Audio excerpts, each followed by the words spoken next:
Bom, olá pessoal, aqui estamos para mais um estudo da vida e obra de Leon Denis, dando sequência ao estudo aí do livro de Gaston Luce, Leon Denis, o Apóstolo do Espiritismo. Sempre lembrando e pedindo para que compartilhem este vídeo, compartilhem este estudo, se inscrevam em nossos canais, canal Alimento da Alma e o Grupo Espírita Leon Denis. Se gostar do vídeo, do conteúdo, deixa aí também o seu like, tudo isso é importante para ajudar na divulgação, ajudar aí para que essa mensagem e esse estudo atinja mais corações e mais pessoas que querem de fato entender um pouco mais sobre o Espiritismo. E hoje nós iniciaremos o capítulo em que Gaston Luce fala do livro No Invisível.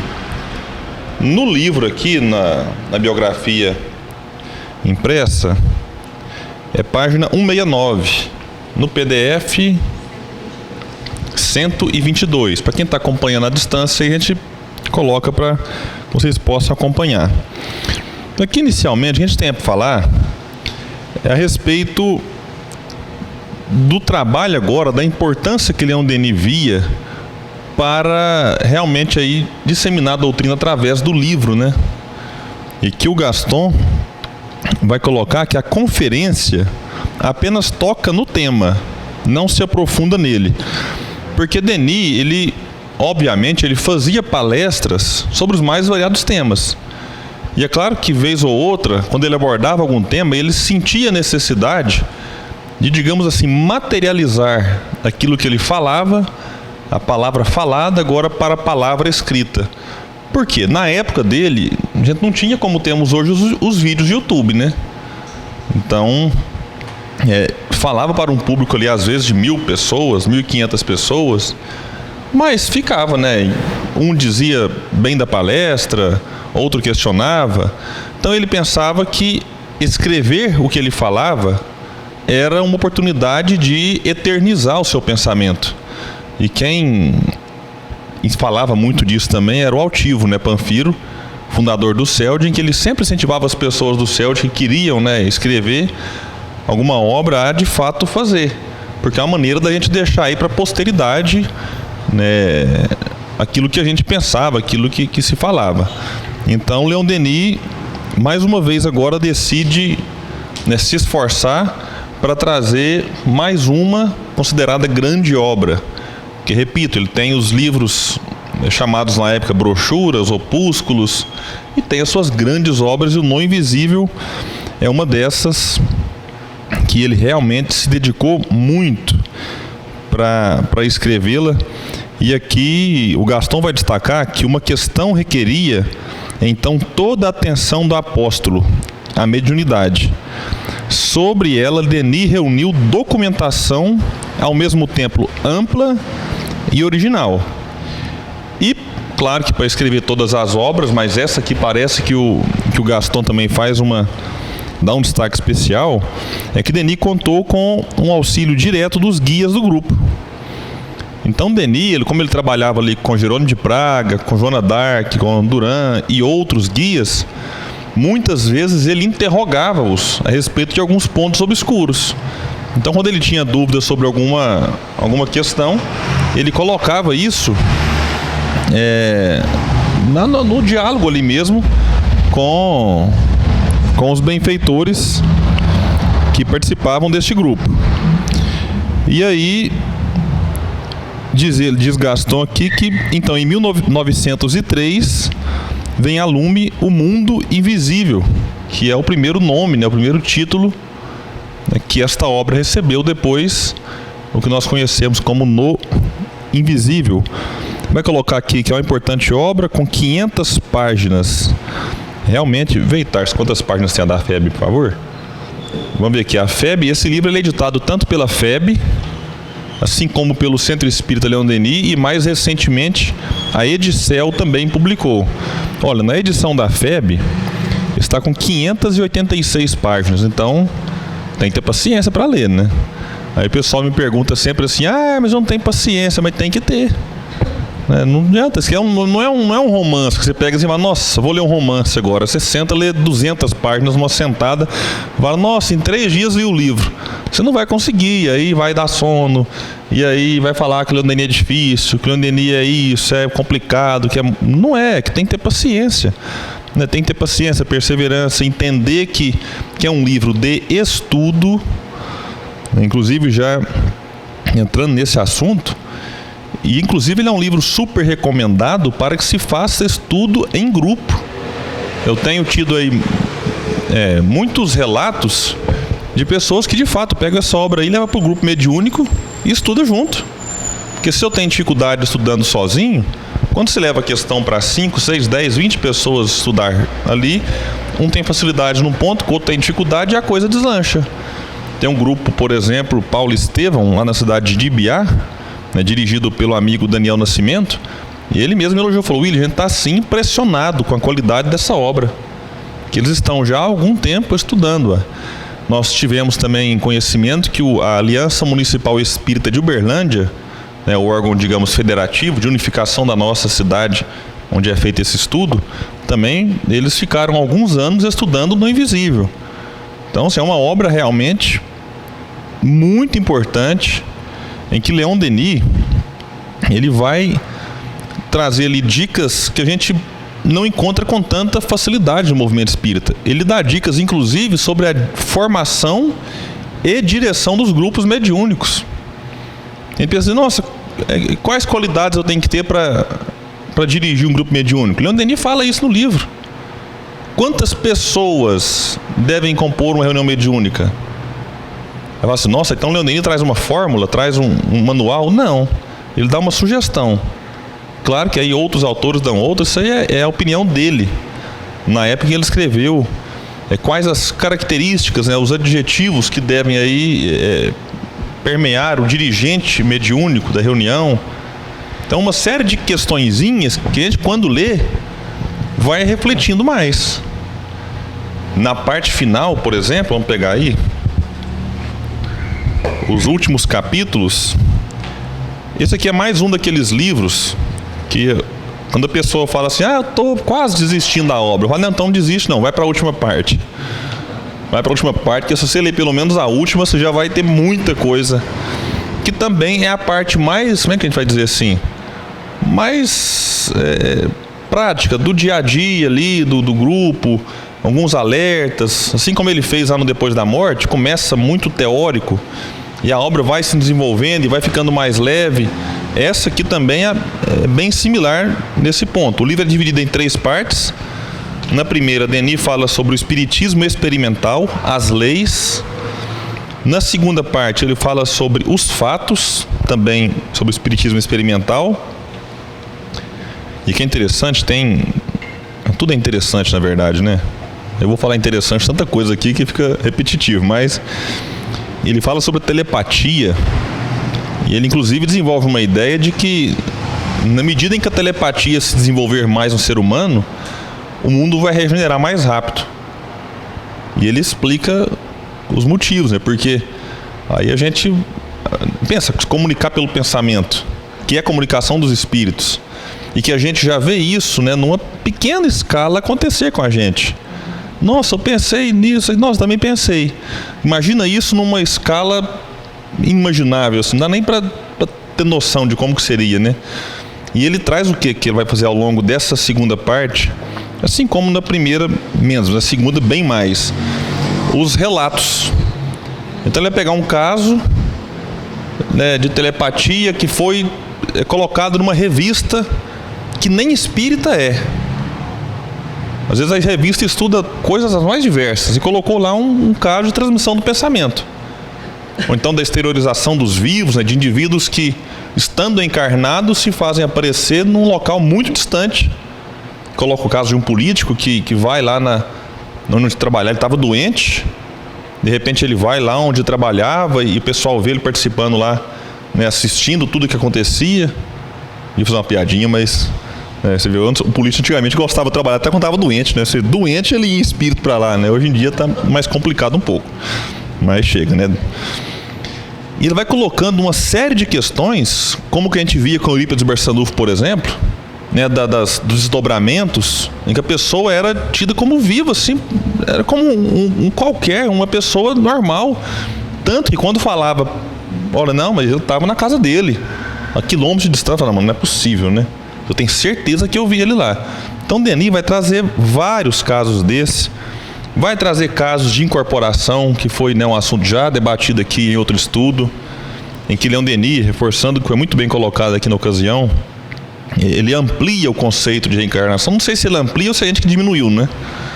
Eu acho que como a gente diminuiu isso depois, então Denis ele trata realmente de incorporação como sendo algo muito mais do que a mediunidade chamada por Kardec de falante, né? O médium falante, ou a psicofonia tida nos dias de hoje. Vai trazer aqui relatos de casas mal assombradas, escrita direta, transe. E a terceira parte que eu falava antes, que eu falei assim, essa aqui ela tinha que ser, dava para você fazer um opúsculozinho também, um pequeno livreto e distribuir para incentivar a leitura.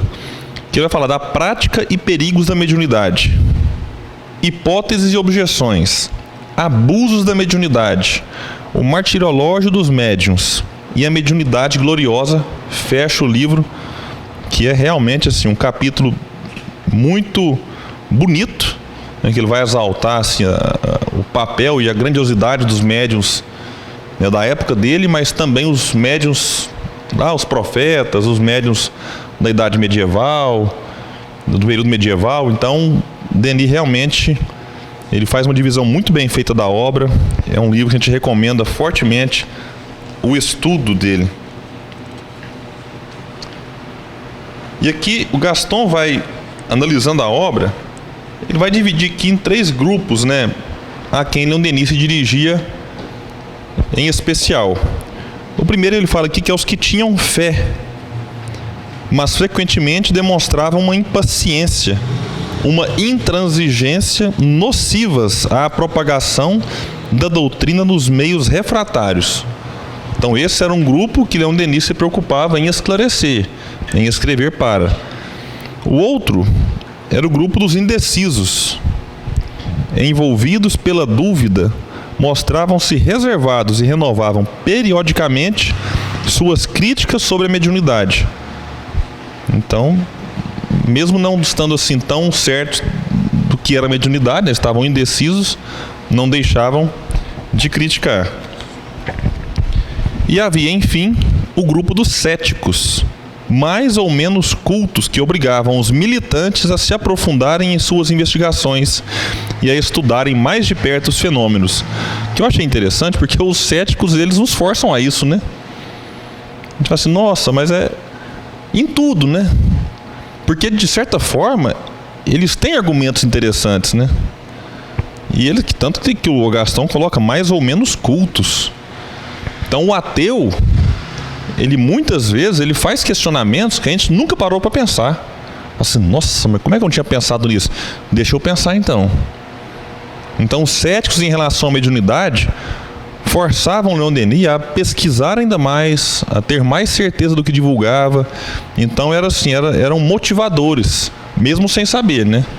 Eles pensavam estar destruindo os argumentos de Denis, mas ao mesmo tempo estavam forçando o apóstolo a pesquisar e a escrever com mais propriedade.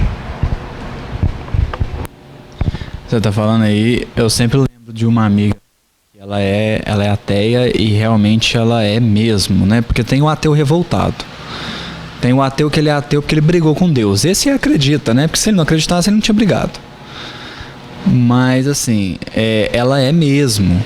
Ela realmente não consegue conceber a ideia de um ser criador, né? E aí é muito interessante debater com ela. Tem até bastante tempo que eu não converso com ela, mas quando a gente era muito interessante, porque a gente ia debatendo assim, uma discussão bem saudável, né? E de fato isso aqui acontecia. Porque assim, eu pensava assim, gente, o ateu acredita que morreu, acabou. Pra que viver? Qual o objetivo da vida então, né? Morreu, acabou? Aí eu fiz essa pergunta pra ela. Aí ela me devolveu assim, e você acredita em quê? Eu falei assim, eu acredito em reencarnação. Aí ela falou assim, qual o objetivo da reencarnação? Aí eu falei assim, me tornar um espírito puro. Aí ela falou assim, e depois de puro você vai fazer o quê? Aí eu falei assim, não sei. Não sei.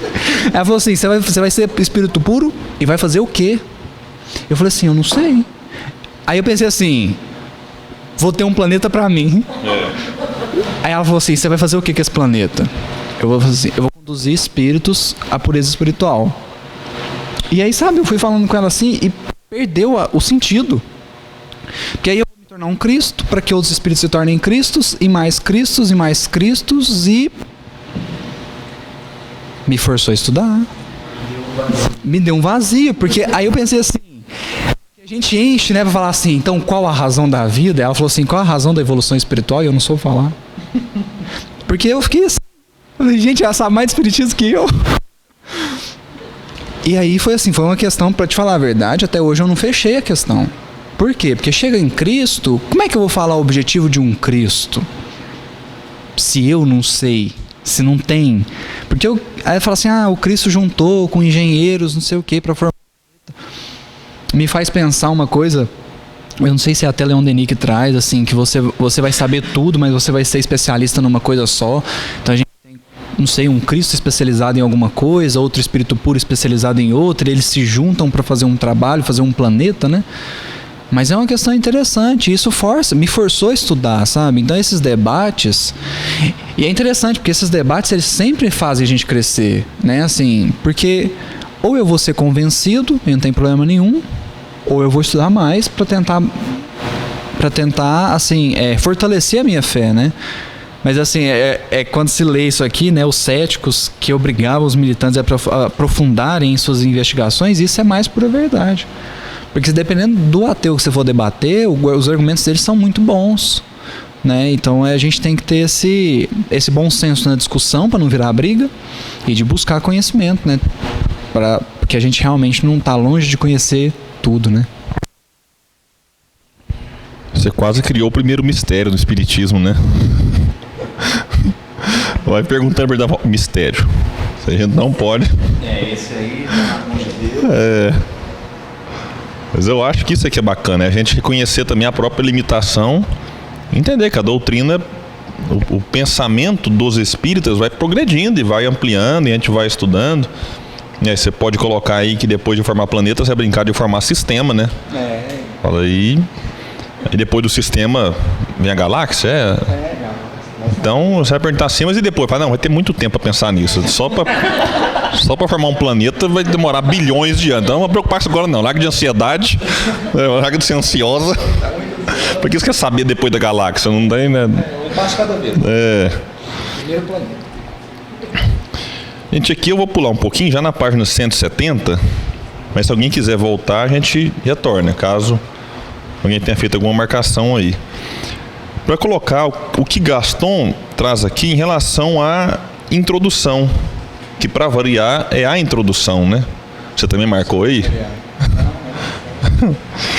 Todo adepto, escrevia ele na sua introdução, deve saber que a regra por excelência das relações com o invisível é a lei das afinidades e das atrações.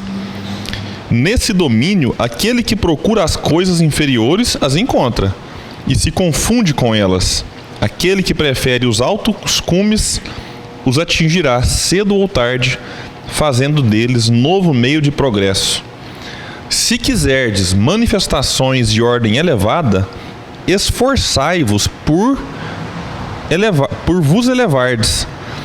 A experimentação no que ela possui de belo e de grandioso, a comunhão com o mundo superior, não é conseguida pelo mais sábio, mas sim pelo mais digno, ou melhor, por aquele que tenha mais paciência, consciência e mais moralidade. Nossa, aqui dá um congresso, né? Aqui dá... Primeiro ele fala da lei das afinidades e das atrações, então, que é o que de fato rege o mundo espiritual. Então, a gente comentava, né? Como é que uma pessoa equilibrada vai atrair um espírito equilibrado? Para ajudar. Que ele pode. Você pode atrair para ajudar, para socorrer, mas a companhia, aquela companhia né, mais duradoura, fica mais por um tempo, ela é condizente com o nível do indivíduo. Então, se ele tem atitudes e pensamentos inferiores, ele vai atrair, por consequência, espíritos inferiores. Então, aquela lei aquela frase aqui da Terra, que diz assim, os opostos se atraem. Isso é a maior mentira nas questões espirituais. E eu costumo dizer que até dos encarnados também, a gente acaba atraindo, mas são semelhantes mesmo. Então, embora eles quando atraem alguns opostos, né? Com alguma prova, alguma expiação, né? Então, via de regra, no mundo espiritual, a gente atrai exatamente espíritos que vibram, né? Vamos assim usar um termo muito frequente na doutrina, na mesma sintonia.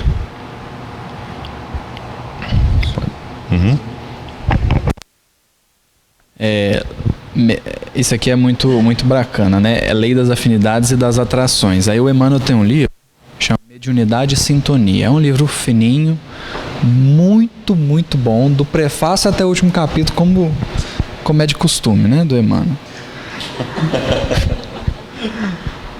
Ele começa o prefácio assim, aliando neste livro alguns apontamentos em torno da mediunidade, consideramos que não seria correto esquecer o problema da sintonia. Mediunidade é força mental, talento criativo da alma, capacidade de comunicação e interpretação do espírito, imã no próprio ser. E sintonia é acordo mútuo. Isso aqui é muito bacana, né? Sintonia é acordo mútuo.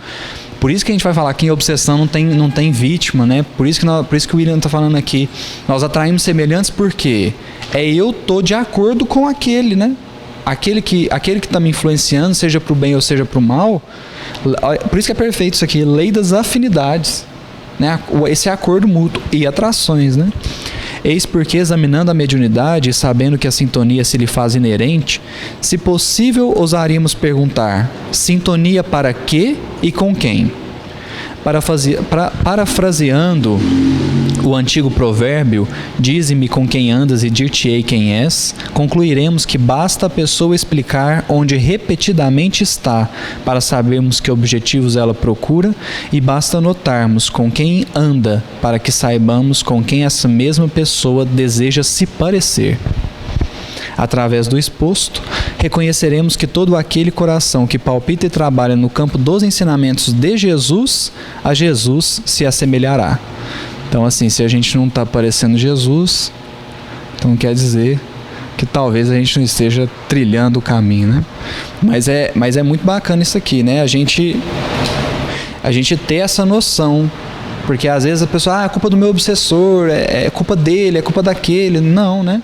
Nós atraímos, porque nós estamos na mesma faixa vibratória, nós estamos com o pensamento em comum, às vezes detestando as mesmas coisas, desejando as mesmas coisas, né? Então, essas palavras, a lei das afinidades e das atrações, realmente, e a gente pega esse prefácio do Emmanuel, e aliás o livro inteiro, né? Daria para falar do livro inteiro aqui, mas realmente é muito bacana mesmo. Você quer? Bom, eu já agradei puxando o saco aqui do Leon Denis, do Emmanuel. Gostaria de puxar de quem hoje? Faltou você agora, viu? E pegando aqui o que você falou aí, a gente vai se reportar a duas questões do Livro dos Espíritos. Uma é a 459, quando você fala de influência espiritual, você obviamente pensa nela quando o Kardec pergunta se os espíritos influem em nossos pensamentos e em nossos atos. Fala que mais do que imaginais, pois com bastante frequência são eles que vos dirigem. E a gente entra naquele negócio assim, tá vendo? Eu não tenho culpa não, é só os espíritos, né? Aí a pessoa vai lá, mata o outro, não, eu tô obsidiado. Aí outro vai lá, trai a esposa, trai o marido, não, é culpa dos espíritos, tudo vira culpa dos espíritos, né? Porque aí justifica, né? Você não leu a questão 459? Que mais do que a gente imagina, eles nos dirigem. E a pessoa parece que ela vai ler o Livro dos Espíritos e vai indo, quando para aqui ela fala, opa, aqui é o que eu precisava, né? E não continua. E lá na 467, Kardec está pertinho, né? Mas parece que pula. Na 467, Kardec pergunta: pode o homem eximir-se, aqui mulher também, viu, gente? Então já pensa assim, esse é homem de humanidade, né? De ser humano. Pode o homem e a mulher eximir-se da influência? A mulher não tem. Foi eu distorcendo Kardec, só daqui a pouco me condeno, né? Vou começar de novo, agora é sério. Pode o homem eximir-se da influência dos espíritos que procuram arrastá-lo ao mal? Pode, visto que tais espíritos só se apegam aos que, pelos seus desejos, os chamam, ou aos que, pelos seus pensamentos, os atraem. Aí é que pronto, né? Aí a pessoa já gagueja na hora, fala, realmente, né? E aí a pessoa fala assim, mas como é que pode, né? Eu tô jovem ainda, tô com, sei lá, pouca idade, eu não fiz tanta coisa assim ainda para atrair, para desejar. Só que quando você leva a questão da reencarnação, você remete à vida antes do berço, você vê, opa, ele pode ter atraído isso antes de reencarnar, na outra encarnação, e fica o vínculo, né? E fica o vínculo, e não é tão raro a gente reencarnar com espíritos que ficaram no mundo espiritual, cuja relação no passado é muito conflituosa. E a gente, mesmo que tenha boas atitudes, né? Eu vou lembrar para quem assistiu o filme do Divaldo, vai perceber lá que no filme Divaldo, mesmo já sendo um orador espírita, já tendo a sua instituição, já fazendo bem, já tendo uma obra social admirável, ainda assim tinha obsessores que, por compromissos do pretérito, queriam derrubá-lo. E isso pode nos acompanhar durante encarnações, porque talvez está tão endurecido que mesmo bem feito por nós aqui, nessa encarnação, não é suficiente para tratar, né, daquela mágoa, aquele conflito. Então realmente a gente tem que tomar muito cuidado, né, porque o que a gente faz hoje pode ressoar aí ao longo de 1, 2, 3 encarnações. E aqui, nessa outra frase que eu já li, quando o Denis fala que se quiser desmanifestações de ordem elevada, e todo mundo quer, né? Todo mundo quer receber Emmanuel, né? Fala, nossa, como é que o Chico recebia? Como é que Leon Denis tinha relação com Joana d'Arc, né? Com Jerônimo de Praga, né? Aí como é que eu faço então, né? Aí Leon Denis vai. Hã? Você tá na fila, né? Faço ideia, mas diz que ele reencarnou, como é que faz agora, né? Ele dorme, né? Você tem que começar a fazer mediúnica de madrugada, então. Que você tá no Brasil mesmo, igual falaram aí, né? Então você vai ter que... Então como é que faz, então, para ter manifestação de ordem elevada? A Denis fala, esforçai-vos por vos elevardes. Simples, né? É só esforçar. Então não adianta só rezar, não adianta... Tem que ter esforço. E aqui na outra parte... que é interessante, que ele fala que a comunicação, que a comunhão com o mundo superior não é conseguida pelo mais sábio. Assim, a cada livro que eu leio agora eu vou ganhar um ponto para comunicar com o espírito superior, mas sim pelo mais digno, ou melhor, por aquele que tenha mais paciência, aqui as virtudes, né? Paciência, consciência e mais moralidade. Então a gente vê ao longo da história pessoas simples. A gente vai lembrar até lá do médium que recebeu lá, que incorporou os espíritos que comunicaram com o Eurípides Barçanufo em plena reunião que ele participou, né? Pessoa extremamente simples, mas que trazia consigo virtudes, né? Que fez com que ele recebesse ali Vicente Paula, né? E qual que foi o outro? João Evangelista. Você vê um senhor iletrado recebendo ali Vicente de Paulo e João Evangelista. Eurípides Barçanufo, né, na primeira reunião mediúnica que ele participou, depois de ter lido Depois da Morte. Então, que Gaston agora vai colocar na página 171, que Leon Denis então se lançava com veemência contra os abusos da experimentação psíquica, dos que, em nome da ciência, pretendiam tutelar o fenômeno, e contra os pesquisadores orgulhosos e imprudentes que abordam sem uma prévia experiência, um domínio novo e perigoso por causa de sua ignorância. Então Denis, ele, de certa forma aqui, ele vai abrindo uma frente aqui de discussão com vários grupos, né? Tanto daqueles que queriam tutelar o fenômeno, às vezes colocar regras ali que não faziam sentido, e também de outros que se colocavam na pesquisa sem o mínimo preparo. Então Denis vai falar com esses também. E ele dedica um capítulo para falar da mulher, né? E aqui o Gastão vai colocar de maneira muito feliz que Leon Denis, pressentindo o papel que a mulher representaria na sociedade de amanhã, acusava o catolicismo, que tanto deve à mulher, de não ter compreendido esse papel segundo a angulação do Cristo. Então Jesus, que realmente teve uma relação muito interessante, né? Até quando ele ressuscita, aparece em espírito ali, ele aparece primeiro, né, para as mulheres. Então Jesus deu uma importância muito grande que depois o catolicismo de fato ele não soube interpretar e praticar, colocando a mulher ali não no segundo plano, mas no terceiro, quarto plano, porque de fato a mulher não teve espaço ali no clero, né? Esse sentimento, né, é muito bacana, porque assim, quando a gente pega o próprio, do jeito que você tá falando, né, Jesus, poxa, o que Jesus fez, né, Jesus, isso de aparecer primeiro para a mulher, mas ele nunca relegou a mulher, porque na época, dependendo, você não poderia nem conversar com a mulher, se ela não tivesse acompanhada de um homem, você não poderia nem conversar. Aí Jesus, até uma cena engraçada, né, porque Pedro, não sei se é Pedro, chama uns doutores da lei para conhecer Jesus. Ele fala assim, não, o cara é muito bom, não sei o que, chama para conhecer Jesus. A hora que chega, Jesus tá com as prostitutas, tá com as mulheres de má vida, sabe? Aí ele fala, nossa senhora, os corruptos, né, os publicanos. Então assim, e a gente começar a ver isso num pé de igualdade mesmo, né, assim, de que tem os mesmos direitos, de que tem de que dá para dividir os deveres também, né? Então assim, e é bacana ver isso mesmo, né? Eu também queria ressaltar isso, essa noção da importância, né? Da gente começar a entender isso, de entender dessa igualdade mesmo, né? Não exatamente de tarefas, porque nós sabemos, até pelo próprio corpo físico, o homem é mais apto a uma tarefa, a mulher é mais apta a outra, mas da gente começar a lutar com coisas muito básicas, né? Do tipo assim, o marido ajuda em casa. Pô, não, como assim ajuda em casa? Então o papel é da mulher e ele colabora? Não, ele faz junto. Né, William?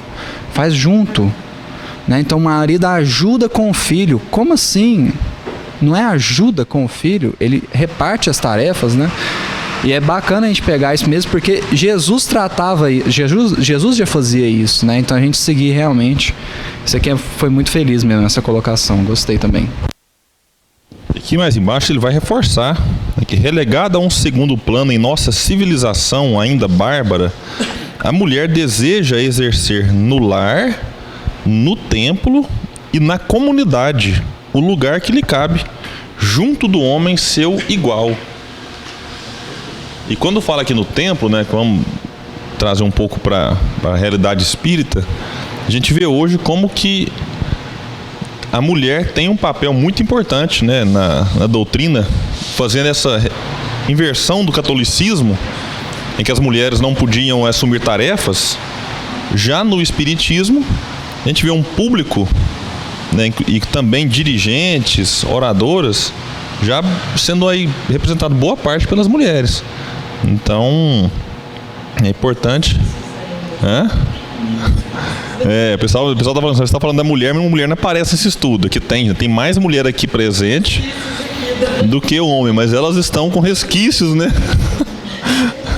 A Cacilda diz que são resquícios de um período em que elas não podiam falar, né? Aí elas trazem isso ainda, mas aos poucos vão vencer. Pode. Só pegar, que eu acho bacana a gente ressaltar isso assim. Essa inferioridade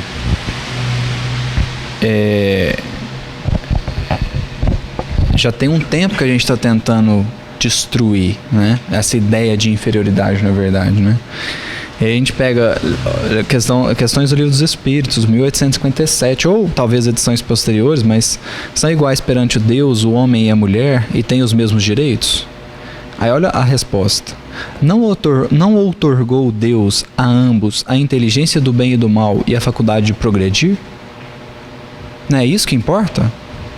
Ou o que será? O que mais, né? Será que importa mais alguma coisa? Aí, 818. De onde provém a inferioridade moral da mulher em certas regiões? Do predomínio injusto e cruel que sobre ela assumiu o homem. É resultado das instituições sociais e do abuso da força sobre a fraqueza. Entre homens moralmente pouco adiantados, a força faz o direito. Então, a força sobre fraqueza, ele está falando naturalmente da força física, né? Claro que não constitui regra, porque tem mulher certamente que é bem mais forte, mas no geral a força física do homem é maior do que da mulher. É sobre isso que eles querem falar. E é tão bacana ele trazer isso, né? Entre homens moralmente pouco adiantados, a força faz o direito, né? Aí mais lá na frente o Kardec vai perguntar assim: a severidade das leis não constitui uma necessidade? Aí os espíritos respondem assim: para uma sociedade depravada, acho bacana a palavra depravada, a severidade das leis é uma necessidade. Então assim, e aí aqui, né, a força faz o direito. Aí também numa outra questão eles vão falar assim: numa sociedade justa, o forte cuida do fraco. Né? Então, acho que é quando ele está estudando principalmente sobre aposentadoria, quando ele vai falar aqui, né, se é justo e tal. Aí os espíritos respondem que sim, que é justo, porque o forte deve cuidar do fraco. Né? Então, o jovem ampara o velho, né? E aí, nesse sentido, a gente entender assim, que a força de um capacita para uma atividade, mas às vezes a fraqueza do outro capacita para outra atividade, né? E a gente vê o complemento um do outro, né? Eu acho que quando a gente entender isso de fato e viver nessa verdade, realmente aí eu acho que é o que ele está trazendo aqui, né? A sociedade eu acho que a gente vai conseguir dar um salto assim mesmo, né? Porque hoje a gente ainda vê muito absurdo. E é aquele movimento pendular, né? A gente sempre fala assim, a gente está num extremo, aí a gente vai para outro extremo, né? Até que aí tem ainda, aí volta para cá, e vai, até que fica no centro, né? Mas é esse movimento pendular. Eu acredito que a gente esteja hoje no outro extremo, que é de questionar tudo, de se revoltar com tudo, e que nada pode, tudo ofende, não sei o quê. Mas acho que isso vai vir para um equilíbrio quando a gente entender essa igualdade, né? Que existe essa igualdade, que não... Porque amanhã eu posso encarnar a mulher, e aí?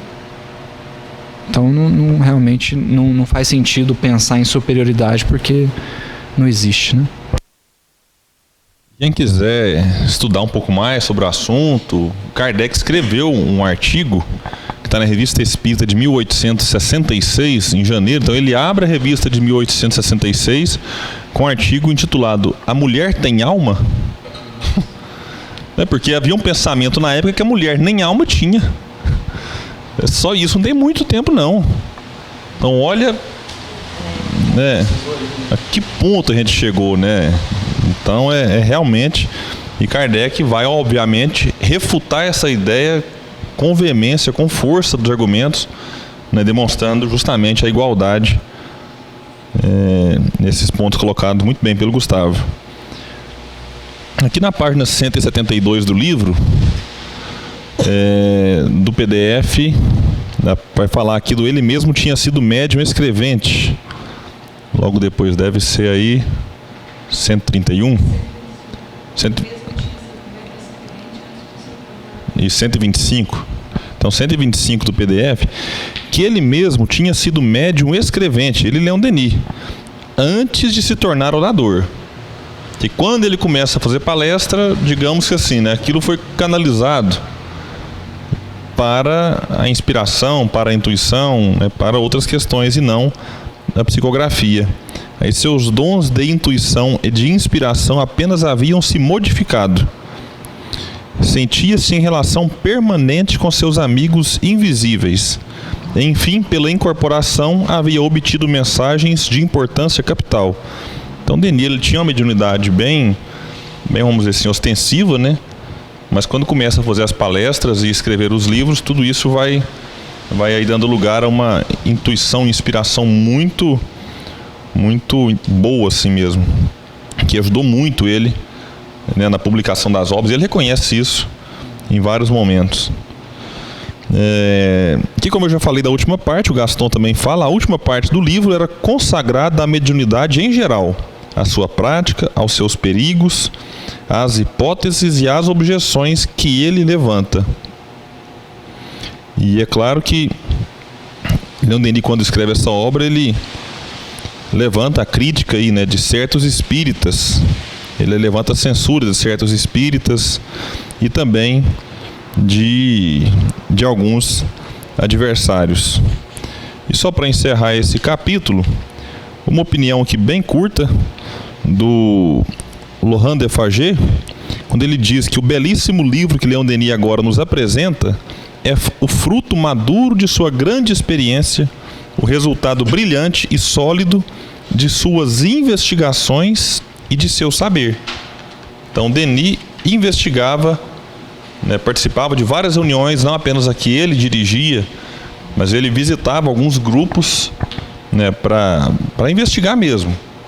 E a partir disso aí foi formando nele aí um conhecimento não apenas teórico, mas prático, que ele coloca agora à disposição e materializado nessa obra extensa, mas extremamente necessária, né, para o movimento espírita que vira e mexe, né, cai em alguns perigos aí que ele apresenta no livro e que a gente, por imprudência, por descuido, por ignorância, acaba de tempos em tempos caindo. Então, por isso que eu recomendo novamente a leitura e o estudo dessa obra. Aqui um pouco acima do que o William citou, um outro comentário também, que eu achei muito bacana. Vou ler só o último parágrafo do comentário. É preciso poder registrar esses voos eloquentes, essas páginas inteiras, que se pegam para reler. Então você não só lê, né? Lê e relê, para melhor saboreá-las. Páginas consagradas à mulher, à força do pensamento, à crença universal, à sobrevivência, etc. E esse delicioso capítulo sobre a mediunidade gloriosa, todo ele irradiando o clarão de 100 gênios. Então, realmente, assim, a gente vê, né, que as obras de Leon Denis, é interessante a gente pensar assim, por que ele é tão pouco falado, né? Porque na época, a gente está pegando aqui uns relatos que o Gaston traz, e toda a obra causa um impacto muito grande, né? E a gente resgatar isso, né? Porque a gente pensa assim, mas o Kardec já tinha lançado o livro dos médiuns, será que precisa de mais um livro de mediunidade? Claro que sim.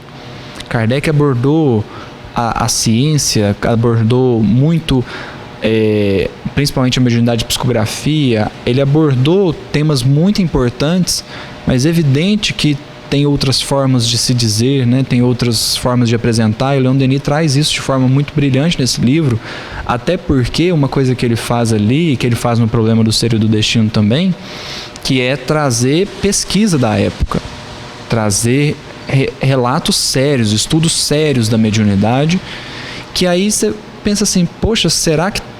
Assim, às vezes a gente pensa, nossa, isso tudo é uma farsa. Bom, então leia Leon Denis e olha o tanto de pesquisa que foi feito, o tanto de relato que foi feito, porque o que ele traz ali é de uma riqueza, experimentos sérios em revistas, em jornais, para ajudar a gente a entender, a crer também, né? Então, e aí a gente vê essas críticas, essas críticas, no caso assim, essas avaliações sempre muito positivas, com muitos elogios, e a gente pegar então para ler, né? Aí eu lembro o William falando no fórum lá de Luz, eu não lembro direitinho como é que era a pergunta, mas assim, Leon Denis é muito difícil, né? Como é que faz para ler Leon Denis? É muito difícil. Aí falou assim, é muito difícil se você ler Leon Denis igual você lê um romance. Você acha que você vai ler dos 30 páginas, 40 páginas, 50 páginas numa sentada ali, né? E vai desenvolver a leitura. Mas pegar ali cada página, cada trecho para ir lendo, meditando, né? Porque o que ele coloca ali é muito profundo, e quando a gente pega para ver de fato a amplidão daquilo que ele está colocando, porque se ele traz um estudo daquilo, o que envolve um estudo científico? A abrangência que tem, a complexidade que tem um estudo científico, você não faz um estudo científico assim. Então é parar para meditar mesmo e ver que aquilo que está sendo colocado aconteceu e poderia estar acontecendo de novo, né? As investigações e tal. Mas então, assim, a gente resgatar isso, né? Porque o Leon Denis, de fato, ele é pouco falado, né, no movimento espírita. E ele tem uma contribuição imensa, né? Aproveitar esse final do capítulo para fazer uma menção, só mencionar mesmo a figura da Joana d'Arc, né? Porque a gente fala de mulher, fala de mediunidade, e aí, assim, até eu busquei aqui o Gênio Céltico mesmo para ver se tinha alguma citação, porque eu lembro dele comentar que a Joana d'Arc, ela tinha uma característica de médium muito parecida com a daquelas, acho que é pitonisas, né, lá da Grécia Antiga, que eram os oráculos, que eram mulheres extremamente puras, que acho que elas eram até selecionadas assim, crianças, e cresciam com aquela tarefa ali de intermédio, né, de intercâmbio, de mediunidade. E é interessante, né, a gente vê essa comparação de que a gente vê muito lá no estudo do Gênesis lá do Haroldo, ele citando a sensibilidade da mulher, né? E quem sabe essa sensibilidade não é um fator preponderante para que ela possa ter uma ostensividade maior na mediunidade, porque muitas vezes eu acho interessante, assim, igual a gente estava fazendo, para trazer o contexto, a gente estava fazendo um estudo esses dias do Bem-aventurados os puros, porque verão a Deus, bem-aventurados os simples, né? E aí, os pobres de espírito, que aí Jesus faz uma comparação entre o rico e o pobre, porque na época dele, o rico e o pobre, eles eram muito discrepantes. O rico quase sempre tinha a avareza, tinha o orgulho, né? E o pobre não, o pobre já era simples, humilde, então era bem discrepante. E talvez Adão e Eva, vamos colocar assim, também às vezes você tinha uma discrepância do homem estar mais embrutecido, né? Às vezes a mulher ser mais inteligente que o homem. Eu acredito que já era. E aí a gente vê a figura de Joana d'Arc. E eu tenho até um receio de comentar isso, mas lá no Gênio Céltico ele coloca a Joana d'Arc numa posição evolutiva das culminâncias do Cristo, sabe? De espíritos assim, puros. Então, assim, são informações que a gente, só o tempo nos dirá, né? Mas pela própria biografia aqui do Gaston Lúcio, a gente vê que a aproximação dela é sempre muito bem notada, que todo mundo percebe aquela luz azul, então é uma presença extremamente forte, né? Que impacta ali. Então, assim, talvez é uma característica de barbaridade, igual ele coloca aqui, né? E à medida em que a gente vai abrandando os costumes, aí eu acho que tanto vai ocorrendo a igualdade entre homens e mulheres, quanto também os dois vão se equiparando nas suas características, né? Eu brincava, acho que na semana passada, aquele livro do Para Entender Kelsen. O mesmo amigo que comentou isso, ele já me falou um dia, ele falou assim: Tarcio, eu acredito que um dia as próprias características físicas do homem e da mulher, elas vão deixar de ser tão diferenciadas, eles vão acabar se parecendo. A mulher não vai ficar tão diferente do homem, assim. Você às vezes vai ver uma pessoa na rua e vai ficar extremamente na dúvida se ela é um homem ou se é uma mulher. E assim, faz sentido, né? Porque a tendência é que a gente vá se tornando igual. O espírito nem sexo tem. Então, uma presunção que a gente já pode tomar, né? Mas assim, só citar mesmo a Joana d'Arc, que é um bom exemplo, né? Tanto de evolução espiritual, de intercâmbio mediúnico e de mulher, né? Presente ali se sobressaindo, né?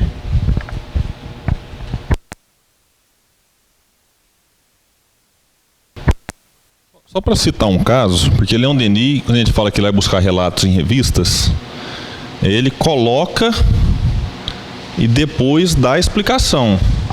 É como se a gente ficasse hoje assim, atento.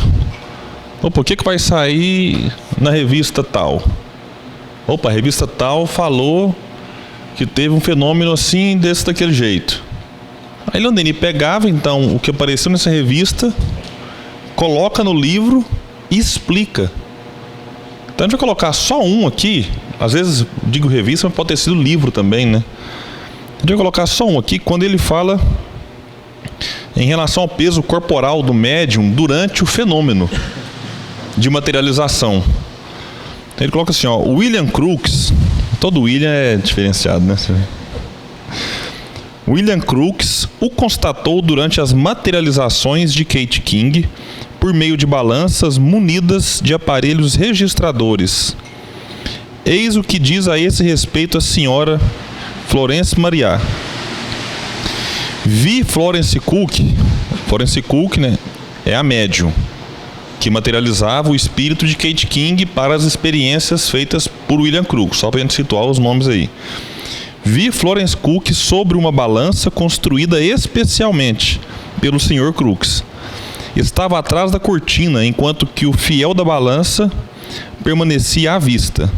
Nessas condições, o médium, que pesava 80 libras no seu estado normal, pesava apenas 40, desde que a forma de Kate estivesse completamente materializada.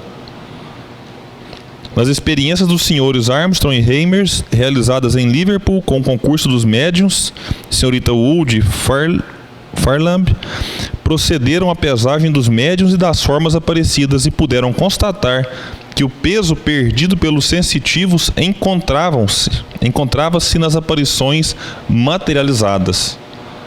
Olha o tipo de experiência que era feita. Coloca a balança debaixo da médium e fala, opa, você está pesando quanto agora? 80, então tá bom. Aí o espírito se materializa. Que o pessoal falava assim, ah, mas você é a mesma pessoa que coloca ali um lençol e sai assustando. Durante o fenômeno, ela passava a pesar 40. Aí você ia pesar o espírito, pesava 40 também. Como é que eu parti agora o corpo aqui no meio? E depois não tem cabimento. Denis vai tratar de outros casos de desmaterialização do médium. Inclusive o Aksakov escreveu um livro que chama Um Caso de Desmaterialização, em que o médium vai perdendo mesmo. Aí você olha assim, não tem quase nada do médium. O médium desmaterializa membros inteiros. Por isso o perigo, e Denis vai colocar no livro, né, da luminosidade repentina, que uma vez eles fazendo uma experiência, alguém desavisado chegou e acendeu a luz. E o médium estava desmaterializado e depois deixou marcas no corpo físico do médium. Então, assim, realmente, isso aqui eu só peguei para a gente ter noção, né, de como eram feitas essas pesquisas.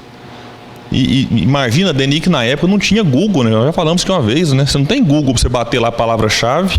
Ah, deixa eu ver aqui um caso. Você tinha que pesquisar, você tinha que ler, sair separando, marca daqui, marca dali, e depois trazer isso tudo, né, para a obra que ele estava realmente trabalhando. Não, só fazer um comentário aqui, de curiosidade mesmo. 40 libras seria equivalente a 18 quilos. Né? Então, numa sessão de materialização, a pessoa perdeu 18 quilos e a gente fazendo dieta. Né? É muito mais fácil, fazendo bariátrica, né? Muito mais fácil nascer médium, né? Depois voltava, né? Aí, então é uma dieta. Tá igual aqueles lutadores lá, né? Daquelas lutas, que eu não sei nem o nome. Não é sumô, não. Acho que é MMA, essas coisas que passam agora aí no horário nobre, que eu não vou dar opinião, não. Que o cara faz realmente ali uma dieta louca só para pesagem, né? Porque dependendo do que ele pesar, ele é enquadrado numa categoria, mas no mesmo dia ele recupera aquilo tudo. É o mesmo caso da média, então. Ela perde, mas depois ganha. Então não vale.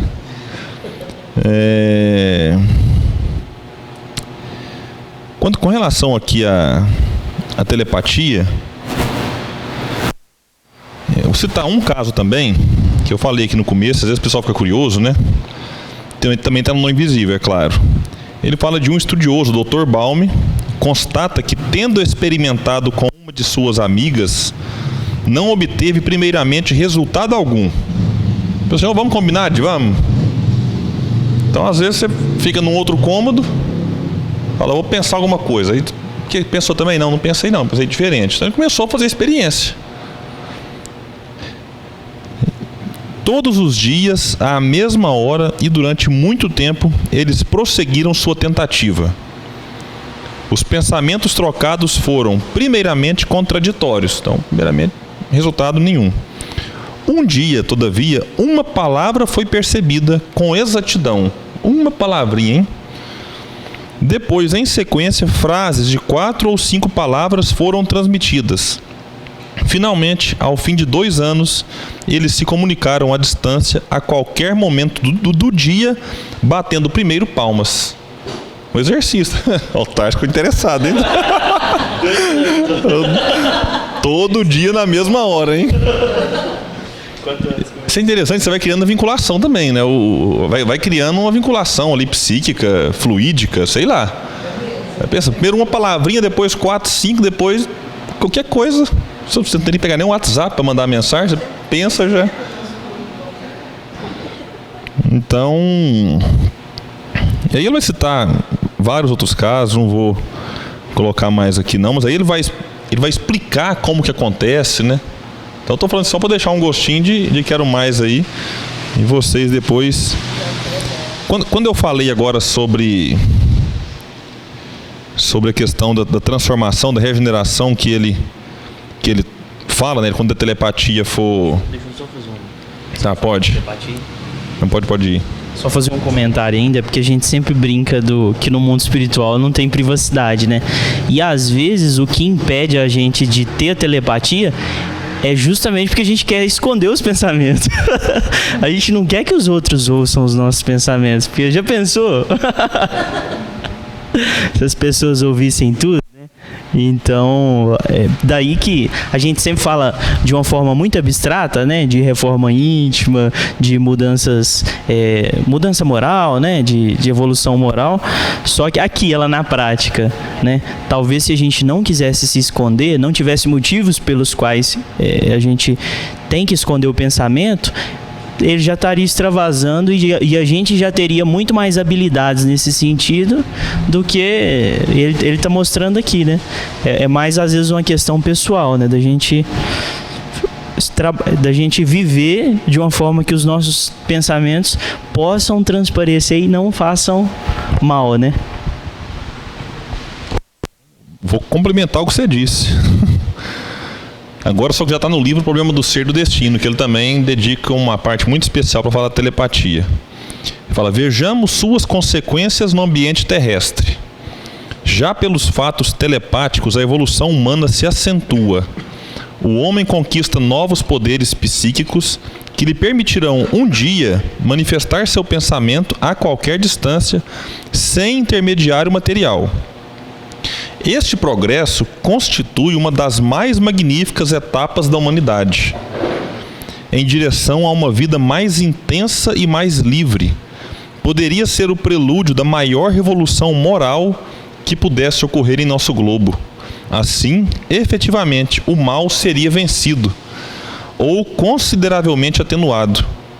Quando o homem não tiver mais segredos, quando for possível ler seus pensamentos em seu cérebro, ele não mais ousará pensar no mal, nem consequentemente fazer o mal.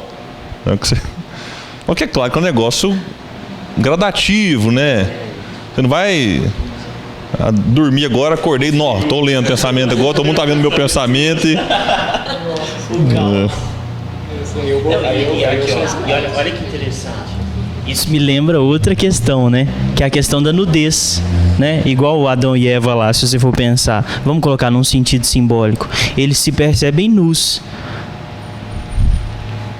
E não faz sentido quando uma pessoa, por exemplo, a gente chega no mundo espiritual e os espíritos, igual se a gente imediatamente subisse à esfera do Cristo e o próprio Jesus fosse nos receber. E aí a gente está cheio de pensamento maligno. E aí ele olha pra gente e a nossa vontade é de se esconder, porque a gente se sente nu, transparente, né? E faz muito sentido nessa interpretação, né? De que essa nudez seria talvez a pessoa te ver como você realmente é, né? E não tem como você se esconder dela, né? Bom, aqui agora no outro capítulo, no livro na página 175, quando ele fala do Congresso de Liege, no PDF, página 127. Aqui Denis agora o Gaston vai tratar do Congresso de Liege, na Bélgica, que aconteceu no ano de 1905, em que Leon Denis já era chamado de apóstolo, né? Já era considerado, na verdade, um apóstolo, e ele recebe aqui agora o título de presidente de honra. Então Leon Denis teve sempre um papel muito importante, né, na realização dos congressos enquanto ele esteve encarnado. E ele, num de seus discursos, numa de suas palestras, ele disse algo que é tão interessante que a gente pode ver isso na prática hoje, né? Mais de 100 anos depois, quando ele diz aqui: os congressos são úteis no sentido de que representam uma afirmação de vitalidade de nossos princípios e de nossas crenças. A gente vê hoje uma época assim que tem tanto congresso, né? Antes era um por ano, quase que na Europa inteira, né? Às vezes você ficava ali 3, 4 anos sem ter um congressozinho. Hoje você tem congresso, às vezes, mais de um por dia. No mesmo estado, às vezes, né? No país. Congresso nos Estados Unidos, congresso em vários países da Europa. No Brasil, então, nem se fala, né? Congressos, fóruns, encontros, seminários, simpósios, enfim, tudo aquilo que você quer reunir para falar, né, por um período maior do que o que você está habituado na casa espírita, em que palestrantes são convidados para discorrer sobre temas semelhantes ou temas diferentes. Então hoje é muito comum, mas na época realmente era algo bem raro.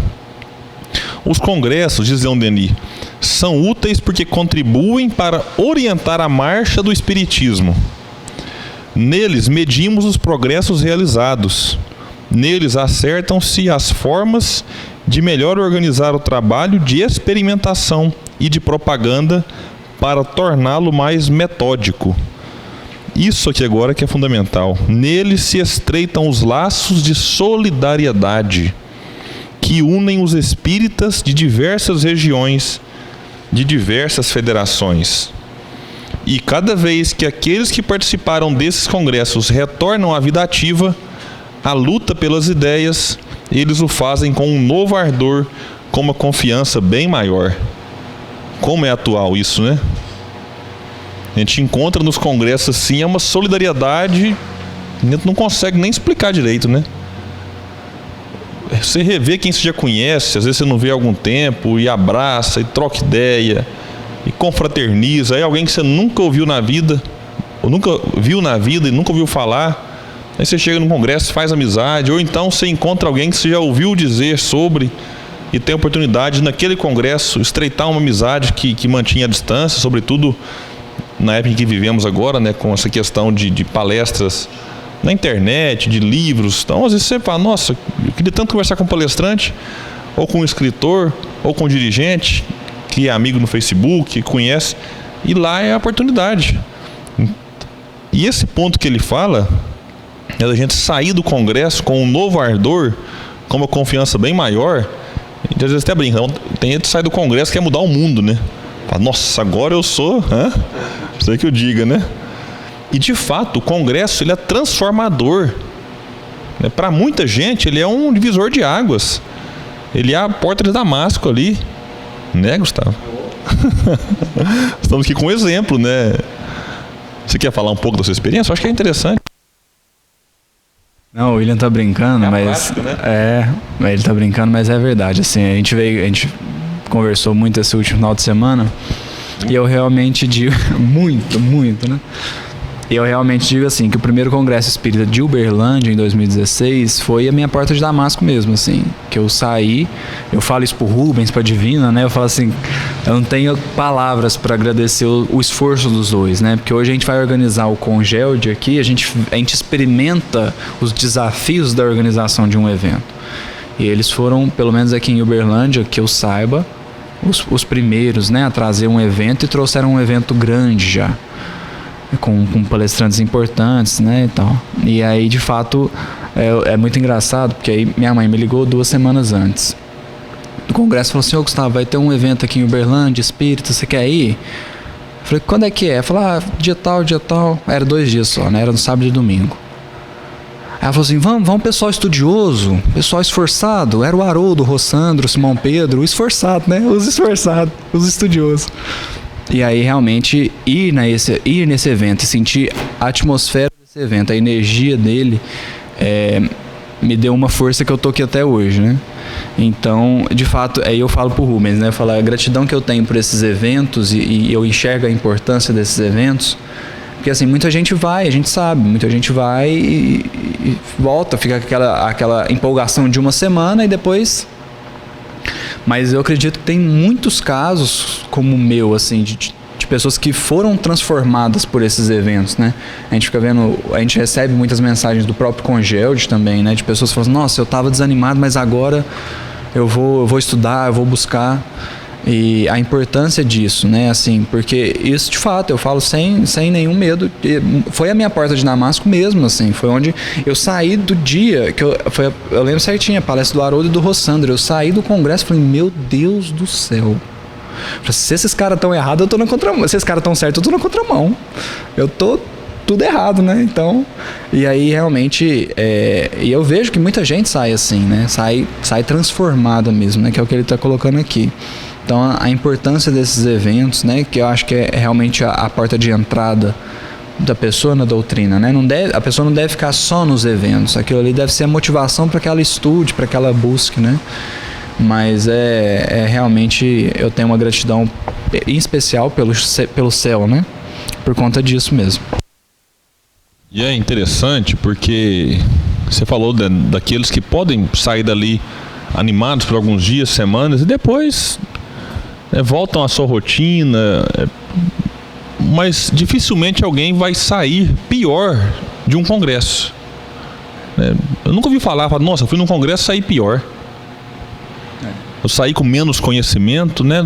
Não, você vai para um congresso, na pior das hipóteses, você vai voltar na mesma situação que você estava antes, né? Mas a quantidade de pessoas que saem dispostas a fazer mais, a estudar mais, a ler, a estudar, a engajar em alguma atividade na casa, no movimento espírita, o próprio Congelde, falando um pouco dele, né, já que em 2019 nós fizemos o segundo, já organizando o terceiro, muitos foram os relatos, assim, de pessoas que passaram a estudar Leon Denis depois do Congelde. Eu não sei dizer nem quantas pessoas chegaram dizendo assim, que nas casas espíritas eles passaram a estudar Leon Denis, né, ficaram tão encantados com a obra, né, é mais ou menos aquilo que você disse, né, de você ver o Rossandro e o Haroldo e falar assim: nossa, se eles estão certos, eu estou na contramão. E as pessoas chegavam no Congelde, devia falar de Leon Denis e falavam: como que eu não conheço ainda? Por que todo mundo fala de Leon Denis e eu até hoje sou espírita há 10, 15 anos, só ouço falar por alto e não peguei um livro dele para ler? Então realmente o ganho em relação a esses congressos é extraordinário e a gente precisa incentivar todo o esforço, né, que outros fazem em relação a isso. E com a divulgação na internet, a coisa está uma proporção que a gente nem imagina. Porque na época de Denis, nem sempre falar disso da época dele, né? Era quem ia assistia e pronto. Mas hoje em dia, com a internet, o canal Alimento da Alma, por exemplo, né, que tem transmitido aí alguns fóruns, alguns encontros, congressos, você transmite ali hoje, filma, só daqui 50 anos, eu acho que vai existir YouTube ainda, né? Acredito. Mas senão está registrado. Então isso fica. O congresso foi naquele dia, mas ele está acontecendo todo dia para quem quiser. Quem quiser ir lá e buscar, ele está lá à disposição. Então realmente nossa gratidão a todos esses, né, que desde a época de Denis, né, se esforçavam por realizar os congressos. A gente sabe que não é fácil, é desafiador. Cada congresso que eu participo, né, como organizador, aumento meus cabelos brancos e os outros vão caindo, né? Os pretos caem, os brancos também caem. Nenhum branco fica preto, é engraçado, né? Também. Mas, e não nasce também mais não, o congresso não faz nascer. Mas enfim, a gente só tem a agradecer pela divulgação que tem sido feita em nome de Leon Denis, né? O Gustavo citou aqui do Fórum de Luz, né? Que a gente teve nesse final de semana. Nós gravamos esse programa no dia 21 de outubro. No dia 20 tivemos um Fórum em Luz realmente maravilhoso, muito bom, e ver as pessoas aceitando, né, de maneira mais tranquila os ensinos espíritas, né? Numa cidade como lá, tradicionalmente a região muito avessa ao espiritismo, realmente é algo que gratifica bastante, e poder falar um pouco das obras de Denis nos deixa muito animado e disposto a prosseguir. Então a gente agradece, né, a todos que estão aqui conosco, aos que estão acompanhando aí, né, as gravações, né, que são sempre colocadas às quartas-feiras, 9 horas, sempre às 21 horas, quarta, no Facebook e YouTube do Alimento da Alma e do Grupo Espírita Leon Denis. Então não deixe assistir. Nós paramos aqui hoje no livro, na página 176, e do PDF, para quem acompanha aí, na página 128. Então é isso, deixa aí o seu like se gostou, compartilhe, se inscreva em nossos canais e nos ajude a divulgar, né, no Facebook, no grupo de WhatsApp, nos status, enfim, onde você puder, será muito bem-vinda a sua divulgação. Muito obrigado e até o próximo estudo Vida e Obra de Leon Denis.